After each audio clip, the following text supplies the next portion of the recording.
नमस्कार, मी श्रीकांत घुले. लोकशाही न्यूजमध्ये तुम्हा सर्वांचं मनपूर्वक स्वागत. सगळ्यांनाच माझा हा मागचा बॅकग्राऊंड बघून एक प्रश्न पडला असेल की मी आज या ठिकाणी का उभा आहे. मुळात दिवाळी ही प्रत्येकाची असते. इथं सुद्धा माणसंच राहतात आणि त्यांची सुद्धा दिवाळी असते. दिवाळी हा सण आनंदाचा, उत्साहाचा, सर्जनशीलतेचा आहे असं म्हणतात. आणि सर्जनशीलता किंवा ज्ञान यावर कोणाचीच मक्तेदारी असत नाही. ज्ञान हे ज्ञान असतं, त्यावर कोणी मक्तेदारी करू शकत नाही. त्यामुळं मी आज इथं का आलो आहे हे जर तुम्हाला समजून घ्यायचं असेल तर हा पूर्ण एपिसोड पाहणं अत्यंत गरजेचं आहे. या दिवाळीनिमित्त लोकशाही न्यूजने एक भन्नाट अशी, एक हटकी अशी भेट तुमच्यासाठी आणली आहे. ती भेट नक्की काय आहे, तो नक्की कार्यक्रम काय असणार आहे, यासाठी पुढचे काही मिनिट, पुढचा काही अर्धा तास तुम्हाला आमच्यासोबत असंच जोडून राहावं लागणार आहे.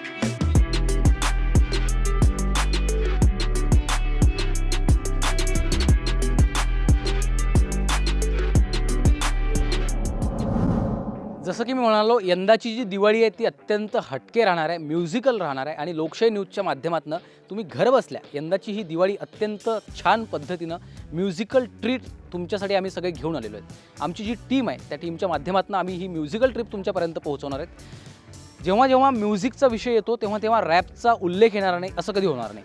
मुळात रॅप हे काही लोकांना वाटतं की काहीतरी शब्दांविषयी बोलणं आणि उड्या मारणं हाच एक रॅपचा प्रकार असू शकतो. मात्र रॅप हे स्वतःमध्येच त्याची एक स्वतःची वेगळी प्रतिमा आहे. रॅप हे केवळ संगीत नाही आहे, रॅप हे काही केवळ शब्द नाही आहेत. रॅप ही एक स्वतःमध्ये असलेलं, स्वतःच्या आतमध्ये जे काही गोष्टी साचल्यात ज्या बोलू शकत नाही त्याला दिलेलं शब्दरूप आहे. आणि ते म्युझिकच्या माध्यमातून, म्युझिकची मदत घेऊन अत्यंत वेगळ्या पद्धतीनं प्रेझेंट केलेला एक संगीतातला अत्यंत प्रभावी असा प्रकार आहे. त्याला आपण रॅप म्हणतो. आणि मुळात रॅपला गृहीत धरण्याचा जो कालावधी होता तो आता लोटलेला आहे. आता रॅपला सर्वसामान्य लोकांमध्ये देखील समाज मान्यता जी मिळायला लागलेली आहे. आपण अनेक रॅपर्स ऐकले असतील, आपण अनेकांची नावं ऐकतो, आपण दररोज त्यांचे अनेक रॅप्ससुद्धा ऐकतो. अशाच काही रॅपर्सना भेटण्यासाठी त्यांची यंदाची दिवाळी कशी असणार आहे, या आगामी दिवाळीमध्ये त्यांचे काय प्लान्स आहेत, किंवा दिवाळी म्हणजे काय, दिवाळी त्यांच्या व्ह्यूजने ते दिवाळीकडे कसं पाहतात, रॅप लिहिताना काय गोष्टींची काळजी घेतली जाते, किंवा रॅप लिहायला त्यांनी सुरुवात कशी केली, असे असंख्य प्रश्न आहेत. खरं तर तुमच्याही मनात असतील, माझ्याही मनात आहेत. आणि याच खरं तर सगळ्या प्रश्नांची उत्तरं घेण्यासाठी आज आपल्यासोबत एक रॅपर्सची टीम आलेली आहे, जी आपली संपूर्ण जी दिवाळी आहे ती म्युझिकल करणार आहे. आणि याच म्युझिकल दिवाळी करण्यासाठी माझ्यासोबत काही मंडळी आहे. आपण त्यांच्याशी बोलूयात आणि त्यांच्याशी बोलण्याचा आपण सुरुवातीला प्रयत्न करूयात. नमस्कार, हॅलो गाईज, कसे आहात सगळे? तर तुझं आधी मला सगळ्यांची ओळख करून द्या. तुझं नाव? माझा रिअल नेम शामू आहे आणि stage name Sam S D. माझा रिअल नेम दत्ता कांबळे आहे आणि स्टेज नेम स्वॅगडी आहे.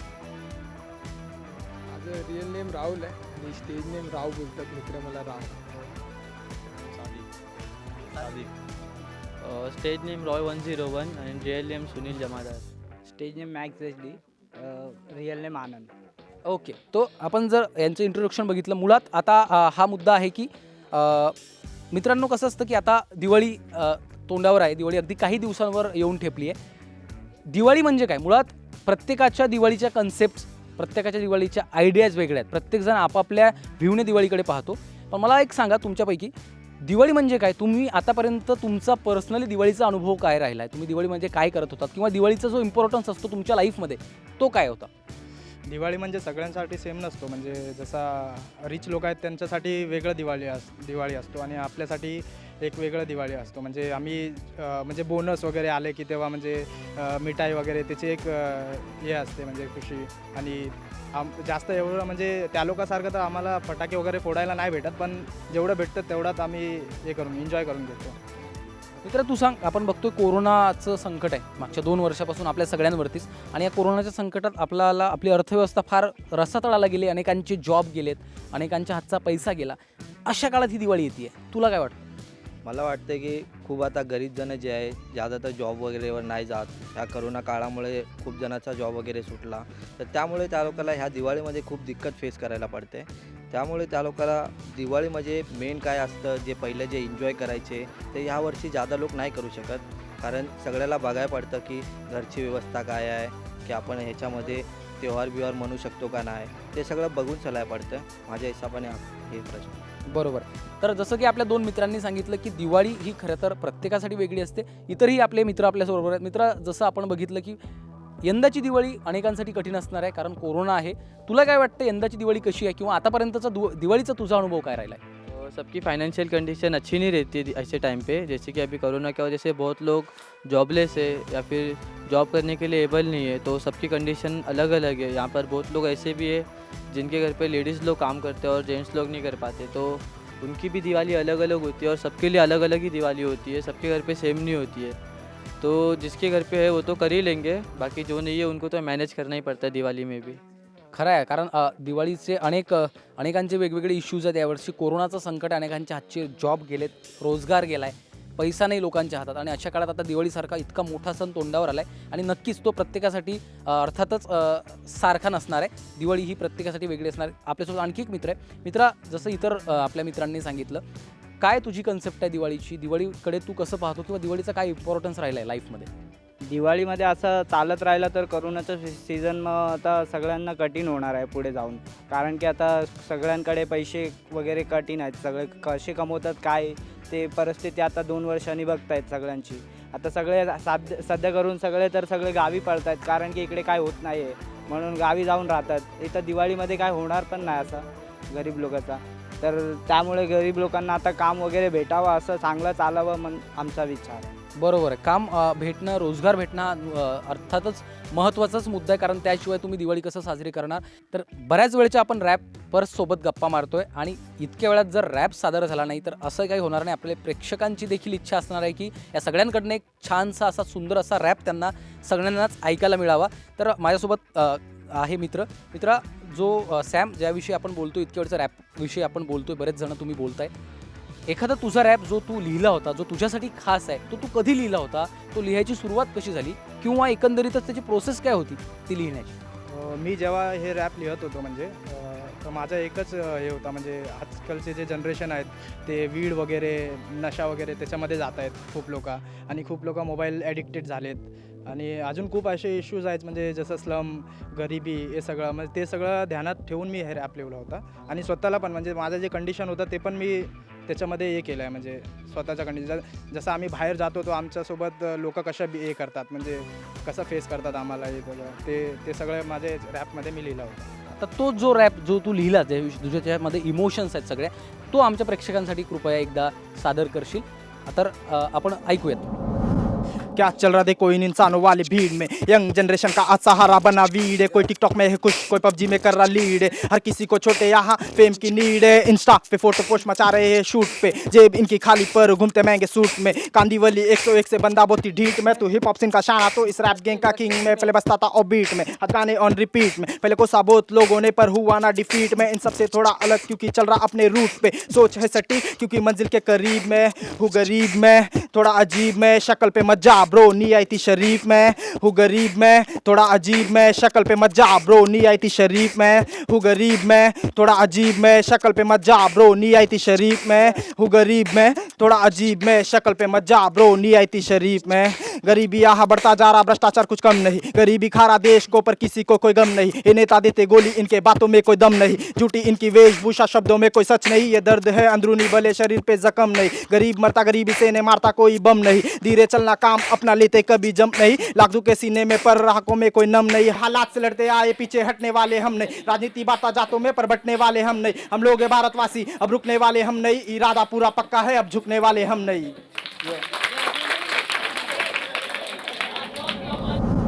आताच आपण एक एनर्जेटिक असा परफॉर्मन्स बघितला आहे. ज्या पद्धतीनं आपण आतापर्यंत रॅपविषयी बोलत आलो तर तोच एक मुद्दा परत समोर येतो की रॅप हा केवळ हे गाणं नाही आहे, तर ती लोक किंवा जो रॅपचा रायटर आहे, ज्याने ते रॅप लिहिलं आहे, त्याच्या काही इमोशन्स, त्याच्या दररोजच्या आयुष्यातला त्याचा जो स्ट्रगल आहे किंवा एकंदरीतच संपूर्ण जगाकडे पाहण्याचा त्याचा जो व्ह्यू आहे, तो त्यांना शब्दरूपात मांडणं म्हणजे रॅप. माझ्यासोबत आपला एक आणखी मित्र आहे स्वॅग डी, त्याचं स्टेजचं नाव आहे. स्वॅग, मला सांग की मुळात रॅप लिहायला तू सुरुवात कधी केली किंवा रॅपचं ओव्हरऑल रॅपविषयी तुझ्या लाईफमध्ये काय त्याचं स्थान आहे किंवा इम्पॉर्टन्स किती आहे लाईफमध्ये रॅपचा? मी म्हणजे 10वीच्या नंतर कॉलेजला जेव्हा स्टार्टिंग केली तेव्हा मी रॅप ऐकणं स्टार्ट केलं. तर मी कॉलेजमध्ये लास्ट बेंचवर बसून मी म्हणजे वहीच्या पाठच्या पेजवर लिहत होतो. तर मी असं गाणे ऐकायचं, मग मी विचार केला की स्वतःचं पण लिहू शकतो. बट स्टार्टिंगला मी जेव्हा लिहिणं चालू केलं तेव्हा मग लिहिताना मला रायमिंग वर्ड भेटायचे बट ते मॅचिंग नाही व्हायचे. मीन्स आता 2 लाईन लिहिले तर नेक्स्ट लाईन काय लिहू असं लवकर माइंडमध्ये नाही यायचं स्टार्टिंगला. तर खूप प्रॉब्लेम फेस केले. मग त्याच्यानंतर हळूहळू करून मी प्रॅक्टिस करत गेलो, अजून नॉलेज घेत गेलो, यूट्यूबवर बघितलो आणि म्हणजे जे आर्टिस्ट आहे, जे माझे आयडल आहे आता, त्या लोकांना मी फॉलो करतो, त्या लोकांचे गाणे ऐकतो. त्यांनी मला प्रेरणा भेटते की काय काय लिहितात ते, काय दाखवणं चाहतात रॅपच्या थ्रू, ते सगळं मी ऐकतो. मग त्याच्या थॉटने की मी काय विचार करू शकतो, माझे थॉट्स काय आहे, त्या थॉट्सने मी माझे म्हणजे लिहिणं चालू करतो, लिरिक्स वगैरे. तर त्याच्यावर मी लिहिलं आहे स्वतःवर. जसं तू आता म्हणालास की काही आयडल्स आहेत, काही माझे प्रेरणास्त्रोत आहेत, ज्यांच्याकडे पाहून मी लिहायला शिकलो, ज्यांच्याकडे पाहून मी माझ्यामध्ये डेव्हलपमेंट करायला लागलो. असं कोण आहे तुझे आयडल्स तुला वाटतं की ज्यांच्याकडे पाहून तू ज्यांना फॉलो करतोस रॅपमध्ये? रॅपमध्ये तर खूप आर्टिस्ट आहे फॉलो करतो, पण माझा फेवरेट आर्टिस्ट डिवाइन आहे, त्याला मी जादा फॉलो करतो. त्याच्यानंतर नेझी झाला, म्हणजे जे अंडरग्राऊंड पहिले होते आता मेन स्ट्रीमवर म्हणजे ते लोक गात आहेत की एकदम पॉप्युलर आहेत ते लोक. पण जे लोक ज्या काळात होते त्या टाईमपासून मी त्या लोकांना फॉलो करतो, त्या लोकांचे गाणे ऐकतो. त्याच्यामुळे मला जादा प्रेरणा भेटली. आणि डिवाइनला मी जादा ऐकतो कारण की ते रिलेटेबल वर्डिंग लिहितो आणि मला मॅचिंग होते, म्हणून तेव्हा मी त्या लोकांना जादा ऐकतो. कुठलं डिवाइनचं कुठल्या ओळी तुला आवडतात किंवा तुला फार हिट होतात, तुला असं वाटतं की मला फार रिलेट करतं, असं कुठलं डिवाइनची एखादी ओळ? त्याची म्हणजे खूप आहे, असं जसं आता सीमेंट से निकला गुलाब, ऐतिहासिक किताब, हर हल्का जवाब, सजू हुए मेरे ख्वाब, वफादार खबरदार होशियार, गली गँग सबसे हार्ड परिवार. तर आणि आणखी एक मुद्दा स्वॅग, की जो तू रॅप आता आमच्या प्रेक्षकांना ऐकवणार आहेस, जो लोकशाहीचे प्रेक्षक आणि मी स्वतः पर्सनली सुद्धा उत्सुक आहे तो ऐकण्याला, तो कुठला रॅप आहे, तो तू कधी लिहिला होता आणि तो लिहिताना तुझे काय विचार होते की तुला का हिट झालं की मी आता हा रॅप लिहिला पाहिजे? हो, तर मी तुम्हाला रॅप ऐकवणार आहे ते मी कमसे कम 2 महिन्या पहिले लिहिलेलं. आणि मी असं म्हणजे एकटा बसलेलो, तर मी असं नोटबुक ओपन केली मोबाईलची आणि त्याच्यामध्ये टाईप वगैरे करणं चालू केलं. तर धीरे धीरे थॉट्स म्हणजे यायला लागले मला, काय लिहायचं काय नाही. तर मी ते रायमिंग लिहत ते गाणं लिहून टाकलं पूर्ण. आणखी तू आपला वेळ न दवडता आता थेट आपण स्वॅग डीचा जो स्वॅग आहे तो रॅपच्या माध्यमातून पाहणार आहोत. या स्वैगड इन द हाउस गाइस. या तू टोक्यो में तेरा रियो, अनलिमिटेड यूज़ कर ले जैसे हो जियो. पब्लिक बोले स्वैगडी दो कश तो पियो, ऐसे पोस्ट डालना बंद तो करो, मैटर ज़रा सॉल्व तो करो. हेटर लोग को ये कहते रहो, ऐसे ही तुम डर के मरो, ऐसे ही तुम ठस के रहो. इधर से तुम जाओ महफिल में ना आओ, कुछ नया है तो लाओ, फ्री में ना आके खाओ, जमी पे है पाओ. दिल में बसा है मेरा गाँव, कर्मों की मिली है मुझे छाव. कैसे बोलूँ तुझे भाव, सरकार हार इसलिए बढ़ रहे भाव. थाने में पैसा खिला देना राव, हर बार दिल पे लगता तभी बोलते वाव. दिल में 2 जगह ना पकड़ो मेरे पाँव. तेज हवा 4 2 7, एक छतरी और एमडी मेरे पास. 2 लाइन लेके चालू हो गई बात, अभी तो पहला सेक्शन काटनी है रात. साइपर करूँ तो सारे मेरे साथ, फ्लो पे नहीं जाता वो भी दिन है याद. टूटने लगा था मेरा विश्वास, लेकिन मैं खुद ही था मेरे साथ. कलम से लिख देता हालात जब निकलते हैं मेरे जज्बात. अब ना कोई रहा मेरे पास, दिल को सुकून देती वो रात. जिंदगी T20 गेल बन के खेलूं, कैसे समझाओ बे तुझे खेलूं. आंसू ते आँख में जब देखा रिजल्ट 10वीं फेलू. अभी गिरा हार कैसे मानूं, सपना देखा तो पूरा करने की ठानू. आपस में ही पब्लिक बना रही है मामू, शब्द जैसे टॉर्चर चालू पड़ रेले बाम्बू. इलीगल है इसलिए चाम रेले मामू, नामे रामू नामे शामू. ऑटोमेटिक जो फूटे वो वाला बामू, मैं खुद के ही दुनिया में गुमू. तेरे घर में LCD, मेरे टंग पे LSD. नी बालूक पी रेले बीड़ी, मेरी बातें लगी इसलिए चिड़ी. हाथों में थी जी शौक की घड़ी, चढ़ने लगा सपनों की सीढ़ी. राइमिंग सुन के पब्लिक हो रेली एड़ी, क्योंकि बातें करता सिंपल ना टेढ़ी. क्या फायदा करके तेरी मेरी, आजा साथ में जलाते हैं सबकी. मेरा शूटर देने लगा टिचकी, इन लोगों की जला दूं जब उंगली उठाऊं बीच की. हेड शॉट स्नाइपर नहीं यूज करते बैच की, एक्सपायरी डेट वाले बॉम्ब बजने पे है फुसकी. तुम लोग सिप करते रहो बातें इसकी उसकी. या शाउट आउट गाइस. क्या बात आहे, क्या बात आहे. आत्ताच आपण अत्यंत छान एक मित्राने सादर केलेला रॅप ऐकला आणि एनर्जेटिक एकंदरीतच तो सगळा परफॉर्मन्स होता. त्यामुळं रॅपची एक वेगळीच, मी जसं आधी आपल्या कार्यक्रमाच्या सुरुवातीलाच म्हणालो की रॅपची एक वेगळीच एक प्रतिभा आहे त्याच्या स्वतःमध्येच. एक वेगळीच एनर्जी रॅपची असते आणि ते सादर करताना ती ऐकताना देखील आपल्याला जाणवते. आणखी एक मुद्दा असा उभा राहतो की रॅप हा अनेकांचा छंद असू शकतो, मात्र तो व्यवसाय नाही, तो तुम्हाला तुमची आर्थिक घडी बसवत नाही आहे. मग अशावेळी हे रॅपर्स लोक काय करतात, बऱ्याचदा वेगळं आपलं आर्थिक खर्च जो असतो, आपलं आर्थिक आयुष्य भागवण्यासाठी वेगळं काम करून दुसरीकडे आपला छंद देखील जोपासणं गरजेचं असतं. मग ही जी घालमेल आहे एकाच वेळी 2 गोष्टींवर 2 पातळ्यांवर चालण्याची, ही कशी साधली जाते, ह्याविषयी आता आपण यांच्याशी बोलणार आहोत की नेमकं काय अडचणी येतात किंवा कशा गोष्टी मॅनेज करायला लागतात. मला सांग, एकीकडे आपला छंद आहे, आपलं पॅशन आहे रॅप, पण त्याचवेळी आपल्याला पैसा पण महत्त्वाचा आहे जर आपल्याला आयुष्य जगायचं आहे तर. मग ह्या दोन गोष्टी असताना ह्या दोन गोष्टीवर पाय ठेवून चालणं कठीण नसतं. मग अशावेळी तू काय करतोस, तुझा पर्सनल अनुभव काय, तू पैशासाठी जॉब करत असशील किंवा एकंदरीत ते तुझी लाईफ आणि तू त्याचबरोबर साईड बाय साईड तुझं पॅशन कसं जपतोस? मी म्हणजे जॉब तर मी as a job graphic designer as a job करतो मी, म्हणजे ऑफिसमध्ये. आणि जेव्हा टाईम भेटतो म्हणजे जेव्हा रिकामा टाईम असते माझ्याकडं, तर तेव्हा मी म्हणजे लिहायचा वगैरे, म्हणजे जसं मला काय दिसला की हा टॉपिकवर लिहू शकतो आपण, तर त्या टॉपिकवर मी लिहितो. मग तसा म्हणजे त्यासाठी जॉब तर करावाच लागणार, कारण की घरी म्हणजे घरचं कंडिशन बघून पण चालावं लागणार. तसं आम्ही इथं राहतो असं एरियामध्ये, म्हणजे असं एरिया बिलॉंग करतो, तर थोडा म्हणजे हे होतो आम्हाला की म्हणजे पैसे नसेल किंवा असं, तर त्याच्यासाठी तर जॉब करावाच लागतो. जॉब करून मग आम्ही आपला जे पॅशन आहे ते पूर्ण करतो. तू जसं आता एक उल्लेख केलास की आम्ही अशा एरियामध्ये राहतो, तुला काय फरक वाटतो जो शहरी भाग आहे, जो मुख्य काय म्हणता येईल प्रवाहातला भाग आहे, तो वर्ग, आणि तू जिथून बिलॉंग करतोस, तू ज्या भागातून येतोस, ज्या स्लम एरियामध्ये तू राहतोस, तुझी फॅमिली राहते, तो भाग आणि शहरी भाग, ह्यामध्ये तुला मुख्य असा काय फरक जाणवतो की ह्या गोष्टी मला हिट करतात, मला असं वाटतं की आमच्या भागात ह्या गोष्टी नाही आहेत किंवा ह्या असायला पाहिजेत? नाही, खूप काय म्हणजे असं आमच्या कसं आहे इकडे म्हणजे डेव्हलपमेंट नाही आहे. म्हणजे जसं सगळीकडे रोड्स आहेत चांगले, त्या लोकांना म्हणजे घरात पाणी आहे, तसं त्या सगळ्या इश्यूज म्हणजे इकडे खूप होतं. म्हणजे त्या सगळं याच्यामुळे म्हणजे मला असं वाटतं की बाकीचे लोक जसं राहतात तसंच आपल्याला पण राहायचं म्हणजे एक हे आहे. तर म्हणून ते सगळे इश्यूज पण आहे, ते मी माझ्या गाण्यात पण लिहितो. तसं ते सगळे इश्यूज असेल तर अजून खूप लोक आहेत, ते लोक पण आपल्या गाण्यामध्ये ते सगळं नोट करतात. म्हणजे जसं मेन काय टॉपिक असेल तर ते सगळं नोट करतो आम्ही. म्हणजे पुन्हा तोच मुद्दा येतो की गाणं ही फक्त काही मिनिटांसाठी केलेली मनोरंजनासाठी केलेली गोष्ट नसते, किंवा रॅपमध्ये तरी त्या प्रकाराला तशा पद्धतीनं किंवा त्या चष्म्यातून पाहायला जायला नको. रॅप हा तुमच्या दररोजच्या स्ट्रगलचा एक भाग आहे, ती तुमची लाईफ आहे. रॅप ही काही मिनिटांसाठी सादर केलेलं गाणं नाही आहे किंवा तुमच्या एंटरटेनमेंटसाठी घडून आणलेला तो प्रकार पण नाही आहे. तो जो सादर करतोय ते त्याच्यासोबत घडलेलं दर मिनिटाला घडत असणारी गोष्ट आहे.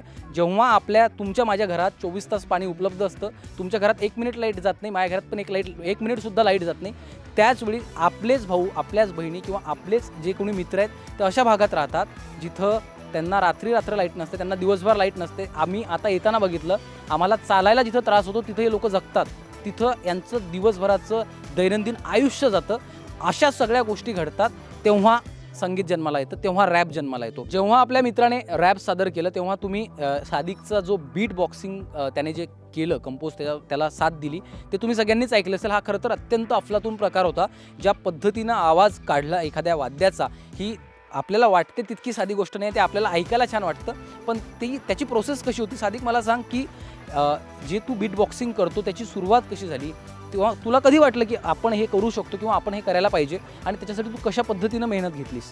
मैं पहले बीट बॉक्सिंग बहुत यूट्यूब पे देखता था, तो मेरे को अच्छा लगता था देखना, तो मेरे को पसंद था, तो फिर मैं यूट्यूब पे देखते देखते सीखा. तो फिर मेरे को थोड़ा मैं करने लगा, तो मेरे को लगा कि हाँ मैं भी कर सकता हूँ, सीख सकता हूँ. तो फिर मैंने स्टार्ट किया करना. जसं तू म्हणालास की तू यूट्यूबवर बघून हे सुरू केलं सगळं, पण सुरुवातीला काय चॅलेंजेस आले? तू मग कोणाची मदत घेतली का, किंवा कोणाकडे जाऊन तू विचारलं का, किंवा हे माझं बरोबर होतं आहे, किंवा आणखी याच्यामध्ये काय सुधारणा व्हायला पाहिजेत? कशा पद्धतीनं ते डेव्हलप झाली ती skill? हाँ, एक मेरा फ्रेंड था, तो मैंने 1-2 दिन किया, फिर मैं उसके पास गया, मैं उसको बोला देख मेरे को जमता है कि करने, तो मैंने किया, तो उसने बोला हाँ अच्छा है, बस थोड़ा और तेरे को प्रैक्टिस करनी पड़ेगी. तो फिर मैंने और थोड़ा किया प्रैक्टिस, और वो मेरे को सब बताता था.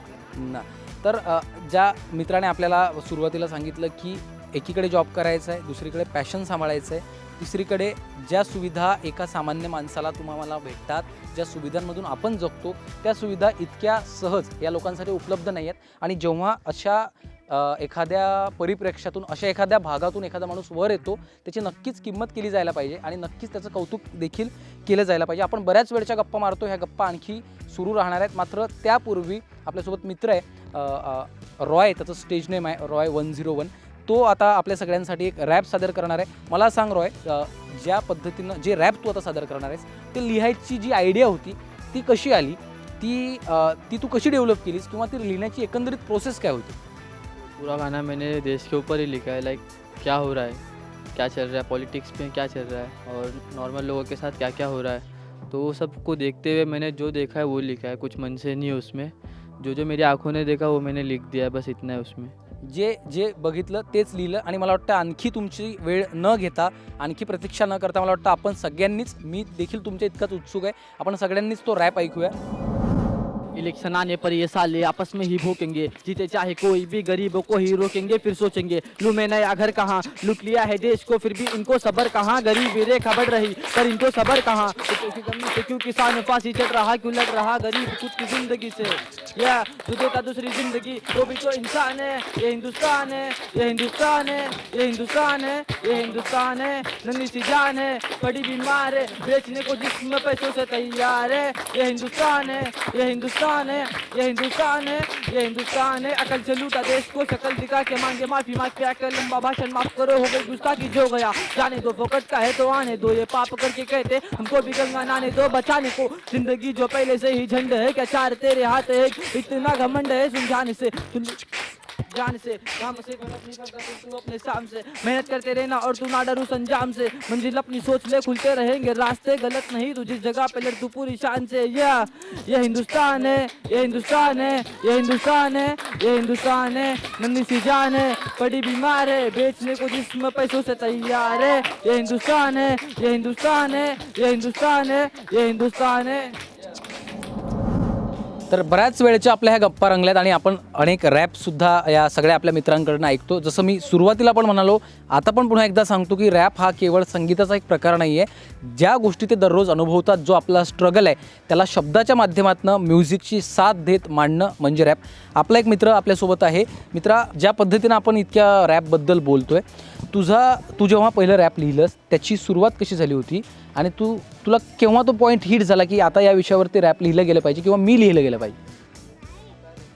आता रिसेंटली काहीतरी इकडे म्हणजे सीन होत होते रेप वगैरेचे, तर त्याच्यामध्ये माझा डोका असं चालला की मी न्यूज बघताना मला असं वाटलं की याच्याबद्दल पण काय बोलला पाहिजे, की ॲक्शन नाही घेत लवकर कोणी, काय झालं तरी मुली एकटी पडते, मग तिथं कोण येत नाही लवकर टायमावरती, म्हणून ह्याच्यासाठी लिहिलं आहे मी, म्हणजे सगळ्यांना माहिती पडावं की आपल्या देशात काय चालू आहे, हे कसला प्रकारचा हे सगळं फालतूगिरी चालू आहे, त्याच्याबद्दल मी सांगायचा प्रयत्न केला आहे. तर तू जे काय रॅप लिहिलं ते आता बऱ्याच आमच्या प्रेक्षकांना पण उत्सुकता लागली आणि मला पण ते ऐकायचे आहे, त्यामुळं ते तू आमच्या सगळ्यांसाठी एकदा प्रेझेंट कर.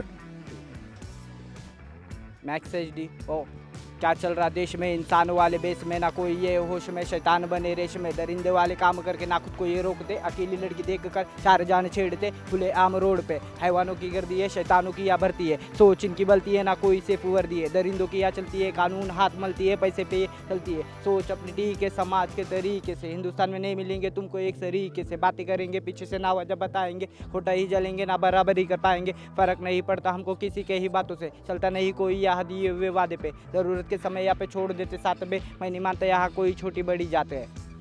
हाँ, मैंने देखे दगाबाज, इसमें कोई शक नहीं, मतलब लोगों को यूँ देना फक नहीं, जो भी करना हाड़ छोटे इसमें कोई लक नहीं, तेरे बारे बात करने मेरे पास वक्त नहीं, मैंने देखे दगाबाज, इसमें कोई शक नहीं, मतलब लोगों को यूँ देना फक नहीं, जो भी करना हाड़ छोटे इसमें कोई लक नहीं, तेरे बारे बात करने मेरे पास वक्त नहीं, दगाबाज भरे पड़े गलियों में जी करते आ रहे सदियों से, तेरे जैसे डजन बेटे बाहर छोटे, मुझसे एक आता बस सदियों में क्या खोखले ये वादे सभी तुमने किए, बहुत सारे क्वारंटाइन हुआ जिससे ना कोई पास, सारे सहारे भी ढूंढे तो दगाबाज लाचारे, वजूद मेरा बाहर घूमे, तुम सभी हत्यार, केयर करते झूठी साली, केयर करते नकली, सैड डाई कौन मुझे मौत देता छपरी, हम स्टॉक करते असली और ब्लॉक करते नकली, जब भी लिखने बेटा सच्चाई तो इनकी गांड जलती, हाथ पे भी वार मेरे बाप का ओ मार, इन सारी मुसीबतों का खुद जिम्मेदार, मुकुटों के पीछे चल रहा मेरा दिल का कारोबार, मुकुटों के पीछे चल रहा मेरा दिल का कारोबार, आपने दगाबाज इसमें कोई शक नहीं, मतलब लोगों को यूँ देना फक नहीं, जो भी करना हाड़ छोटे इसमें कोई लक नहीं, तेरे बारे बात करने मेरे पास वक्त नहीं, बात करता कम ज़्यादा आके रहती नम, गिनी चुनी खुशियाँ लोगों से होती नहीं हजम, कितने सारे गम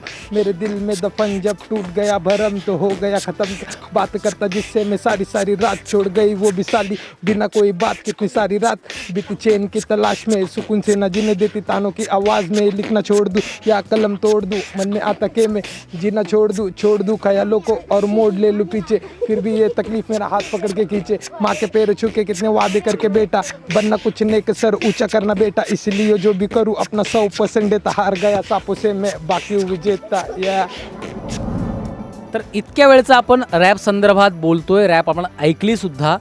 तोच मुद्दा वारंवार पुढे येतोय की रॅप हे फक्त म्युझिक नाही आहे, ते फक्त एक संगीत नाही आहे. तर या मुलांना दररोजच्या आयुष्यात येणारे प्रसंग, मग ते कटू असो गोड असो, त्यांना शब्दाच्या स्वरूपात मांडणं म्हणजे रॅप आहे. त्यांचं आयुष्य म्हणजे रॅप आहे. आणि या दिवाळीच्या पार्श्वभूमीवर आम्ही लोकशाही टीमच्या माध्यमातून जाणीवपूर्वक या विषयाला हात घालण्याचा प्रयत्न केला की जेणेकरून यांचीसुद्धा एक दिवाळी असते, ह्यांनासुद्धा यांच्या दिवाळीचं देखील तितकंच महत्त्व आहे. प्रत्येकाची दिवाळी वेगळी असते, जसं मी मगाशी म्हणालो. त्याचप्रमाणे यंदाची ही तुमची सगळ्यांची दिवाळी रॅपच्या माध्यमातून म्युझिकल करण्यासाठीचा आमचा हा छोटासा प्रयत्न होता. आमचा हा कार्यक्रम कसा वाटला ते देखील आम्हाला तुम्ही कमेंटच्या माध्यमातून सांगू शकता. आणि पुन्हा एकदा हे जे काही तुम्हाला चित्र दिसतंय, उद्या चालून उद्याच्या म्युझिक जगतात, उद्याच्या रॅपच्या विश्वामध्ये हे पोरं, ही मुलं जे आज काही अनुभवत आहेत, उद्या चालून आपल्या शब्दाला रूप देण्याचा अधिकार यांना देखील आहे. आणि ते देण्याचा अधिकार आपण त्यांचा जोपासला पाहिजे आणि आपण त्यांचं वारंवार कौतुक केलं पाहिजे. हाच आमचा या दिवाळीच्या निमित्तानं हेतू आहे. पुन्हा एकदा सर्व लोकशाहीच्या प्रेक्षकांना दिवाळीच्या खूप खूप शुभेच्छा. धन्यवाद.